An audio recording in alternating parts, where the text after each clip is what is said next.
Last week, the company that custodies $114 trillion of US assets announced they're switching to a new infrastructure in October of 2026, the biggest rewiring of the global financial system since World War II. Now that part was predicted over 10 years ago, but the bigger story is what's on the other side, what's on the other rail. While the DTCC builds their new system, the entire global money movement system has already started migrating. Now right now today, dollars are flowing from US banks to Mexican peso accounts in 2 seconds on a rail that the banks don't own. Now, the man building this used to run PayPal. He signed a deal with Visa, a partnership covering 175 million merchants in 65 countries, and it's all running on that same rail, and almost nobody is even talking about this. So in this video, I'm gonna break it all down. I'm gonna show you the framework that called out every step 10 years ago. I wanna show you the 2 parallel rails running right now and the 5-year window you have to position yourself, because the people who understand this shift are gonna be fabulously wealthy, and the people who don't, well, they could be left out in the cold. You ready? Let's go. All right, this is an exciting video for me because I've been talking about this for years and years and years. I mean, it's predicted 10 years ago, and we're seeing it all come to fruition. I feel validated, and it's gonna be exciting for you. Also, we're back to the full screen back here, trying this format again. Let me know if you like this. I think it's an interesting format. We'll switch it up too, but let's talk about this number right here. The human brain can't even comprehend how big this is. We're talking about the largest money move in the history of the world. We're talking about the biggest infrastructure announcement of an entire lifetime. We're talking about $114 trillion of assets in custody. Now, it wasn't just $114 trillion of assets. We're talking $4.7 quadrillion of transactions just last year alone. I'm talking about every stock, every bond trade in America, all of them running through one single company, one single platform, one single piece of technology. This October 2026, they're rebuilding the entire infrastructure from the ground up. And this kicks off the biggest financial system rewiring that we've seen since World War II. And as you might imagine, this much money moving, creating this much value, creates an enormous opportunity for people like you and I who can see this ahead of time. Okay, now again, this rewiring of the global financial system, it all happens because of technology. And the technology shift that's happening was predicted over 10 years ago. But the bigger story is what's on the other rail from here, which we're gonna get into, okay? Now, just covering the news, you can get the news on your own. I'm here to tell you what it means. But back to the news, the DTCC token, all right, the tokenization service, they're basically taking every stock, every bond, every treasury, you name it, every financial instrument in the United States, and tokenizing it. Okay, now they announced it back in May as a pilot, I think which started in July. The full launch happens in October, and so far we have 50 financial firms already on board. Let's look who's on this group. This is the who's who of financial companies. We're talking about BlackRock, of course, the largest asset manager in the world, Citibank, Goldman Sachs, Bank of America, Anchorage Digital, Circle, stablecoins, of course, JP Morgan, Morgan Stanley, you name it. The who's who. Crypto native firms are on here, Circle, Ondo Finance, etc. And the SEC's already cleared all this. It cleared it last December. This is happening. We can see there was an SEC no action letter put forth December of 2025, gave them a 3-year authorization to run this way. All the stock indexes, including the Russell 1000 stocks, major ETFs, US Treasury bills, bonds, notes, all of that is being tokenized to start running on this new rail. Now that's big news, but what does it mean, and why do I even care about it? Why should you care about that? Because again, it sounds like big news. Tokenization, assets tokenization. The regulatory environment has cleared this up, and every major bank is involved, and they're all moving forward this. But what gets buried in the announcement that nobody's covering is the detail that changes the entire story, the reason why you and I should care about this. Now, if you're a Bitcoiner, like me, you might notice this. If you're not, you might not see it. But what you might notice is that they're not building this entire tokenization platform. They're not building it on a public blockchain. They're building it on something called the Canton Network, which is a blockchain, but it's permissioned, it's privacy enabled, and the DTCC keeps the override key to every single token. They control the participants who can join, what the participants can see. And so this isn't an open infrastructure, okay? It's a walled garden, all right? Now, if that doesn't mean anything to you yet, it's okay, stay with me, because what they just announced is something that's happened before. History repeats, well, history rhymes, right? 3 times in modern history, we've seen this play out. And of course, once you understand the patterns, why I love cycles, when you see this pattern, you're going to understand exactly where this all ends. Let's go back in time, not too far back. Let's go back to 1995. 1995 was the very early days of the internet. Back then, we saw the very first internet IPO. So this really started probably a little bit more 1990 with the first public www. But 1995 is really where things started picking up. And this is where most people sort of picked up on the internet right here, right? Now, back then, people were on AOL. They were on CompuServe. They were on Prodigy, things like that. All of those were closed networks. All of those were walled gardens. You could only talk to people on the same service, right? So if you're on AOL, you could talk to people on AOL. That was it. They were closed services. They were walled gardens. Now, the press told people back then that the open internet would never work for normal people because, of course, they needed the structure, they needed the protection, they needed the privacy of a closed system. So the 30 million users at AOL, at its peak, they had that, but they were closed off. Again, CompuServe was more of the institutional layer. Prodigy had IBM, it had Sears behind it, and every one of them lost. Because once the open infrastructure scaled, then the closed networks, they couldn't compete. Now we're seeing the same pattern happening today. Notice why we want to understand history and cycles, because we can see the same pattern today. Wall Street today is building a closed financial network, right? The DTCC just put $114 trillion of US assets onto it. JP Morgan, right? We have JP Morgan has Onyx, BlackRock has Biddle. Biddle's been pretty interesting to watch. Hundreds of billions of dollars of US treasuries tokenized in the DeFi ecosystem, but all those are closed networks. The same shape about 30 years later. Okay, so here's what last week's announcement actually was. It wasn't that tokenization is arriving. Like, what does that even mean? It was the intranet phase of tokenization arriving. Right? There's only ever been one outcome of that pattern. Now, if you're not old enough to remember 1995 to 2000, how the internet evolved, maybe the intranet phase doesn't mean a lot. But to understand where this is going, and again, how we can profit from this, you need to know who saw it coming. Because what's happening right now was diagrammed in detail, all of this transaction about 10 years ago, down to the phases and the exact timeline to the year that we're in right now. Okay, so I want to go back about 10 years ago. This was March of 2016. There was a small little auditorium back in Zurich. There was only maybe about less than 200 people in the room at the time. There was a software engineer that really nobody even knew who he was at the time. And he went on stage and he gave him about a 30-minute talk. Again, he wasn't famous. Today, you might recognize this guy. You might recognize the hairdo. Of course, we're talking about Andreas Antonopoulos. But back then, nobody knew who he was. He wasn't famous. The talk didn't trend. But what he broke down in diagrams, what he explained step by step by step is exactly what we're watching unfold right now. Let's play this little video clip right now so you can understand. And this is my prediction. We're going to see over the next 15 to 20 years a great infrastructure inversion that will happen in finance.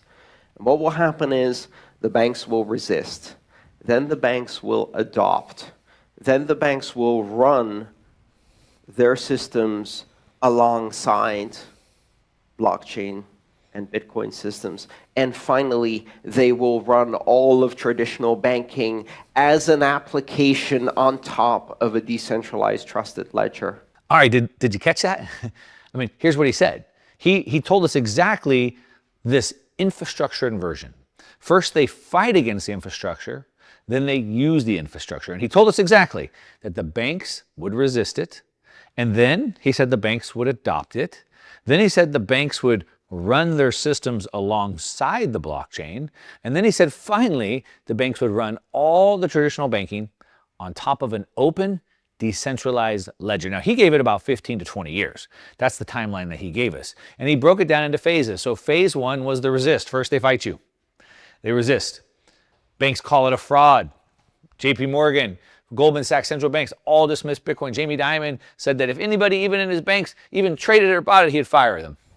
Then we went to phase number 2. This is where the adoptions happen, okay? So now banks are buying in. We have spot ETFs, custody services. This is all happening right now. Balance sheet allocation. So you've seen just in the last couple of weeks, Charles Schwab, E-Trade is now doing Bitcoin transactions. Of course, BlackRock, all that's happening right here. Then we have phase 3, the banks start running alongside of it. So this is the BUIDL, this is the Onyx. These are the things that are running similar, look-alike, copycats alongside of it. And then eventually, what Andreas is saying is that the final phase, over 15 to 20 years, is they build on top of it. Now, I want you to look carefully at all this, because every single phase he's predicted has already happened, and we just have one more happening right now. Again, phase 1, banks resisted. Again, Jamie Dimon called Bitcoin a fraud, right? We saw that. Phase 2, right? Spot ETFs, all that's happening faster than any ETF in history. Phase 3, again, this is sort of where we're at right now. And this is what's happening right now. It's important to kind of look back through history to see the progress so we can start to see, because sometimes we think it's failing, it's not happening fast enough. But if we go back in time, back to his talk here, March 2016, all the way to October 2026, it's about 10 years. 10 years, 7 months. Andreas called it about 15 to 20 years. Now, sometimes technology happens faster than he may predict, but we're well inside his predicted window. Now, if this framework is right, and so far every phase of it has been right so far, then phase 5, the final phase, is gonna land somewhere between 2030 to maybe 2036. 5 years on the short end, 10 years on the long end. That's the window. That's the clock. And almost nobody is understanding this. They can't look out far enough. They don't know history good enough. They don't know technology good enough to understand how this develops. Now, if that's all this video does is give that to you, if all this video did is help you to see what nobody else has seen, it would already be the most important framework that you'd probably hear all year. But there's one more piece. Because phase 4 isn't just what's happening on Wall Street. You're missing the whole thing if that's all you're watching. Wall Street's running a closed network. It's also happening on a completely different rail.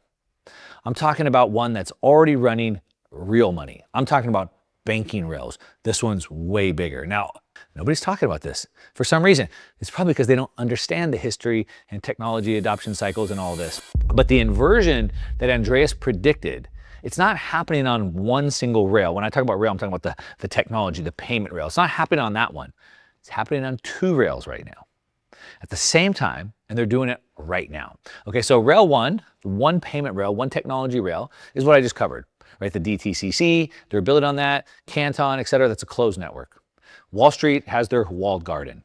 And all that, again, is going live this year in 2026. But rail number 2 is where it's really happening.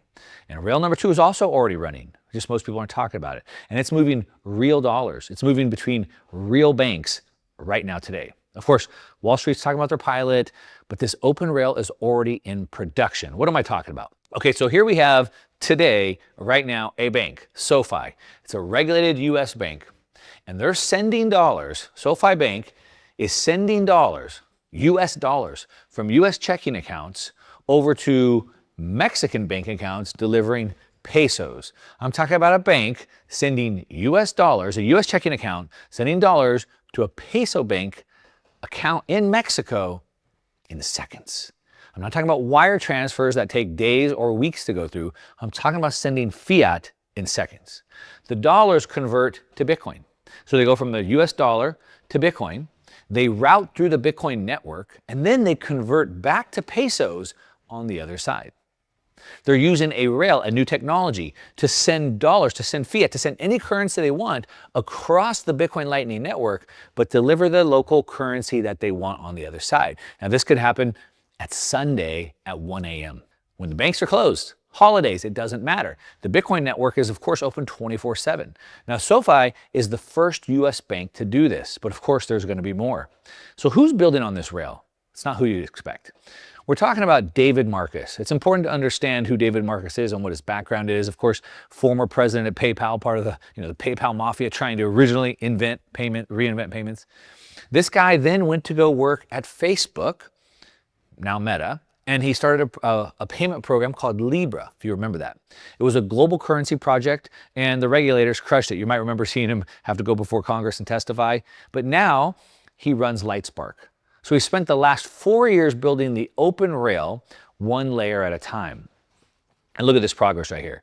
Right, what we can see right now is the payout network already reaches 65 countries. We're talking about 1,400 banks and wallets that are already using this, and we're talking about $93 trillion, what a huge number, of GDP coverage. Now they have a Visa partnership that is extending all of that. So we have Bitcoin-backed, Bitcoin-linked cards across 175 million merchants in over 100 countries, 32 European country partnerships. I mean, we're talking massive. So Lightspark is becoming a principal member of Visa that gives them access to 32 countries. I mean, it is growing really fast. So SoFi is the first US bank. But again, all of this is moving dollars, moving fiat across the Bitcoin network. And almost nobody's even talking about this. And this is exactly what Andreas Antonopoulos was talking about. Now, here's what makes David Marcus, here's what makes his view really interesting. This is why we should really be paying attention. Okay, he's not a Bitcoin guy. He's not a Bitcoiner, not like me. He's a payments guy, right? He tried to build this out with PayPal. If you go back and listen to the very first interviews with Elon Musk back in the days, they were trying to reinvent the global financial system. He tried it with PayPal. Then he tried it with Libra inside Meta, but he saw it fail over and over and over. And here's what he says about why this rail wins, right? We can see it right here.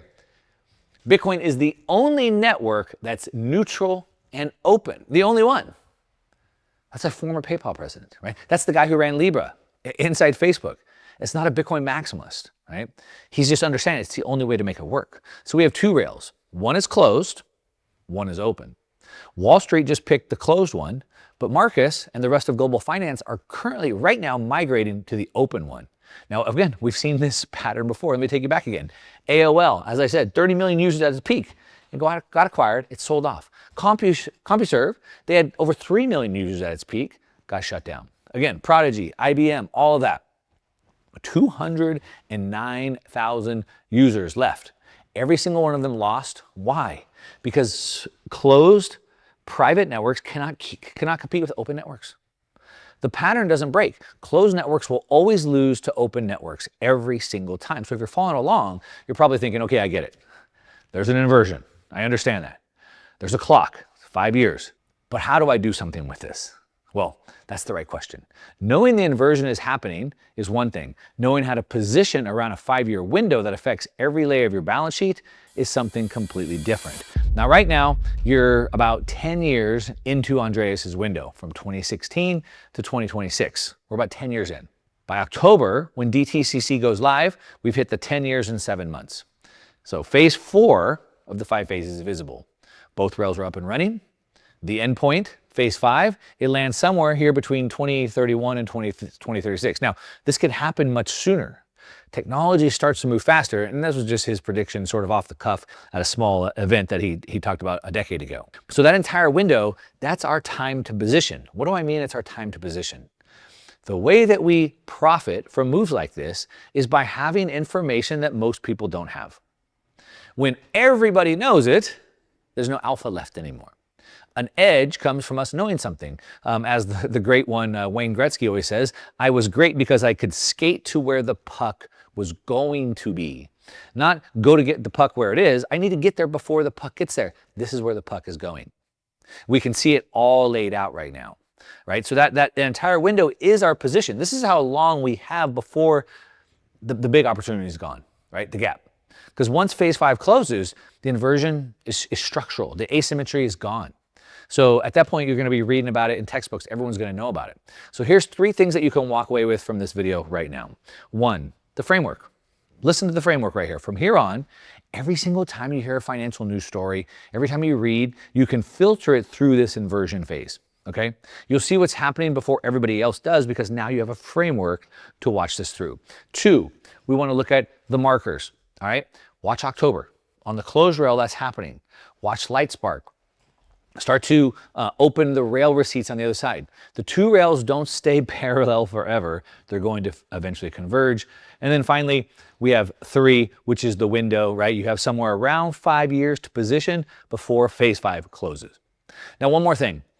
No one's going to ask, did Wall Street pick the wrong network?